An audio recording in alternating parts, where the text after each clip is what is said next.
অবশেষে লেবাননে কার্যকর হয়েছে যুদ্ধবিরতি। তবে যুদ্ধবিরতির চুক্তি অনুযায়ী ৬০ দিনের মধ্যে লেবানন থেকে ইসরায়েলকে সেনা প্রত্যাহার করে নিতে হবে। একই সঙ্গে হিজবুল্লাহকে সরে আসতে হবে সীমান্ত এলাকা থেকে। যুক্তরাষ্ট্র ও ফ্রান্সের মধ্যস্থতায় হওয়া চুক্তির মধ্য দিয়ে ইসরায়েল ও হিজবুল্লাহর মধ্যে যুদ্ধবিরতি কার্যকর হলেও এটা বেশি দিন স্থায়ী হবে না বলে মনে করছেন বিশ্লেষকরা। এমনকি এই বিরতিকে যুদ্ধের ক্ষেত্রে ইসরায়েলের একটি কৌশল বলে মনে করছেন তারা, যা লেবাননকে আরও বিপদের মুখে ঠেলে দিতে পারে বলেও ধারণা তাদের।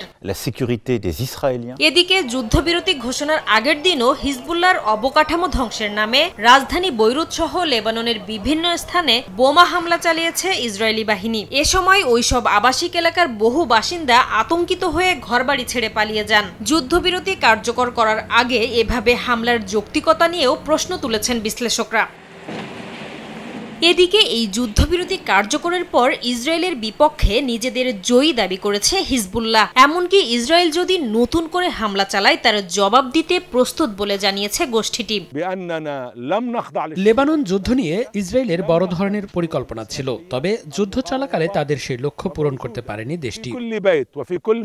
এদিকে লেবাননের সঙ্গে যুদ্ধবিরতি কার্যকর হতে না হতে ইসরায়েল বিক্রির অনুমোদন বড় কোনো হামলার প্রস্তুতিরই ইঙ্গিত দেয়। এমনকি লেবানন যুদ্ধবিরতি ইসরায়েলি সামরিক বাহিনীকে হামাস এবং ইরানের দিকে পুরোপুরি মনোযোগ দিতে সাহায্য করবে বলেও ধারণা করা হচ্ছে। সেক্ষেত্রে গাজায় হামলা আরও জোরদার হলে যুদ্ধবিরতির শর্ত মেনে হিজবুল্লাহ চুপ থাকবে এমনটা নাও হতে পারে। তবে এমন হলে যুদ্ধবিরতি কতদিন স্থায়ী হবে তা নিয়েও আশঙ্কা থেকেই যাচ্ছে।